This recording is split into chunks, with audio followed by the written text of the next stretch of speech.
The KC Highlights C-Series C2 backup floodlights are for those of you that have a 1987 all the way up through the most current model year Wrangler, so a YJ, TJ, JK, JL, and are looking for a reverse light to make it a little bit easier for you to see when you're backing up your Jeep. Whether you have a big spare tire in the back window, you have tint on your windows, whatever it might be, if you want a little bit of additional light back there to make it easier for you to reverse, this is going to be an excellent option for you. This is going to be a very simple 1 out of 3 wrench installation because this does come with a full wiring harness that makes these very, very easy to get hooked up to your Jeep. Even if you don't have a lot of experience with automotive wiring, this is going to be very, very simple, and I'm going to show you exactly how to get it done in just a second. So a lot of aftermarket bumpers that you might purchase for your Jeep may have reverse lights built right into them, but some of them don't, and if you still want to add some light, something this compact is going to be a very good choice for you. This is also going to be a spread beam. This is going to be a 120-degree floodlight pattern out of each of these lights, so you're going to get really nice coverage behind you. This is going to produce a ton of light. This is actually going to throw light over 100 meters out the back of the Jeep. This is over 2,000 lumens of light, so it's very, very bright. Combined with some very nice optics, which give you a very usable light that's great for reversing. Something else that I really like about these lights, they're coming from KC Highlights. They're a company that's well known for building something very high quality. The housing here is a 6063 aluminum, so it's a very high grade aluminum.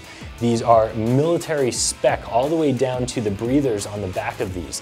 And the breather is very important if you don't know to keep moisture out from inside the light, which can cause the diodes to burn out. So everything down to the smallest detail, like those breathers, they're very high grade, mil spec. These are IP69 waterproof rated, again, just to make sure that no moisture is going to get inside your light. These are a 6000 K color temperature, which means they're going to produce a very bright, crisp, clean light. They're not going to be yellow, but they're also not going to be purple like some of the less expensive lights out there. So I really can't say enough about the build quality of these lights. It's exactly what you would expect from a company like KC Highlights.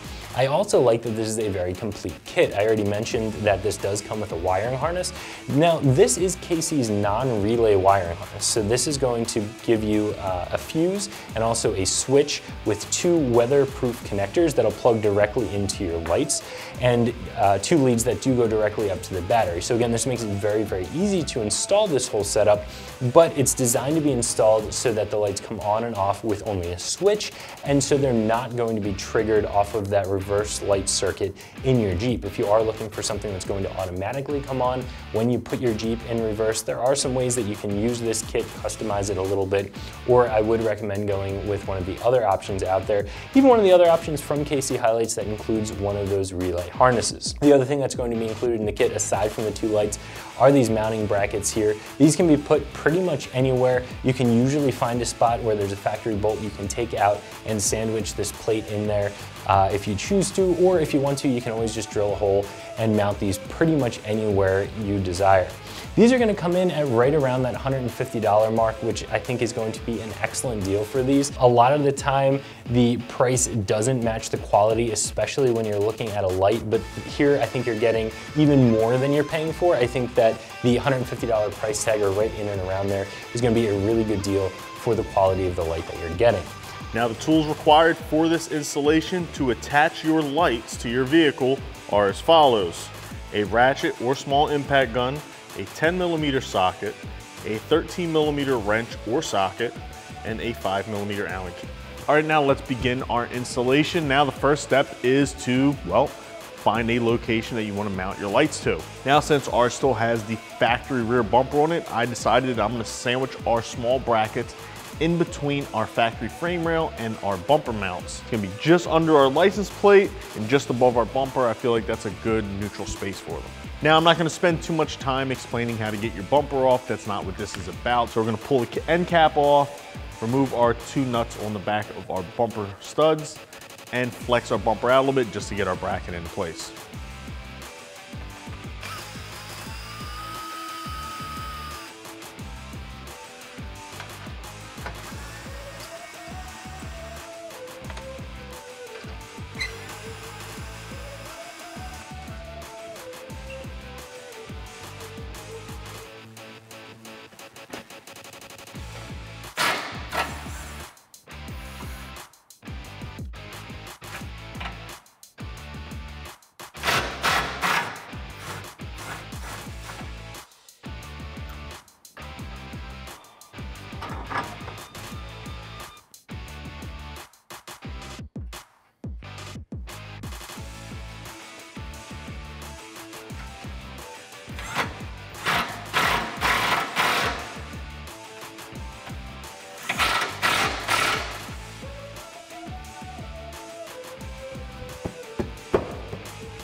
All right, now you gotta make sure you put your bracket and your small stud on the back of your new light. To do that, you're gonna use the socket head bolt that comes in the kit along with the lock nut.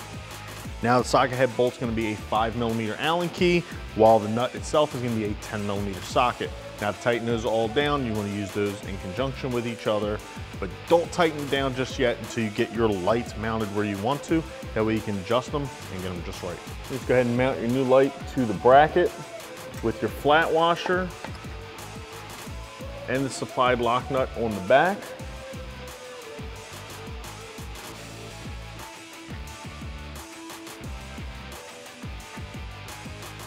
And you can just go ahead and tighten it down.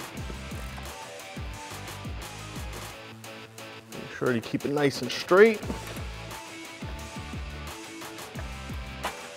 And now you can take your 10mm and your Allen key, tighten your light up.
Now the last step to our installation, well, when it comes to lighting, there's always wiring. Now, these are very simple. It's a plug and play setup.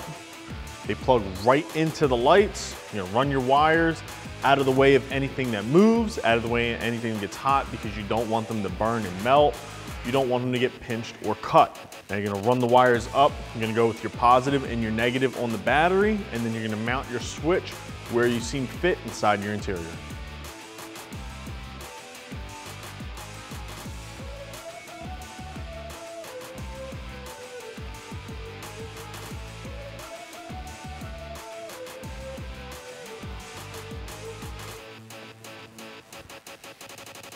Push them together until they click, and tuck your wires up and out of the way.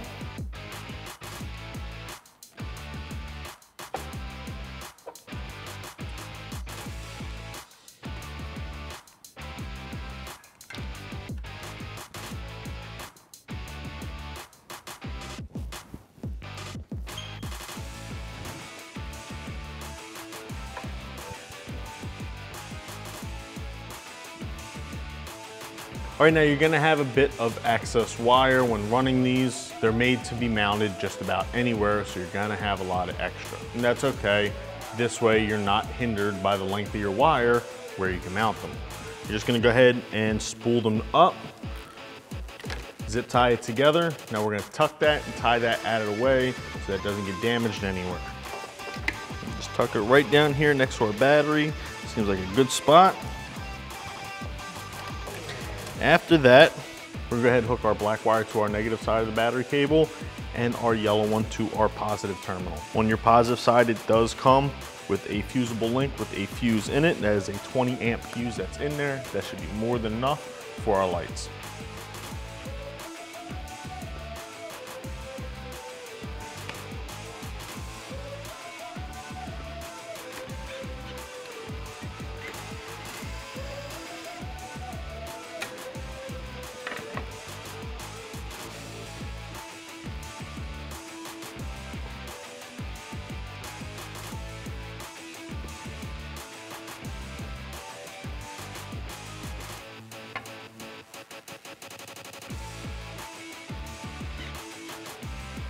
Now the last part of our installation is go ahead and run the wiring into your interior and mount your switch where you seem fit on your dash or maybe on your console. Now, I hope you enjoyed this video and it showed you just what it takes to wire these up and mount them at home, in your driveway, or in your garage. For more parts and videos like these, make sure you visit us at extremeterrain.com.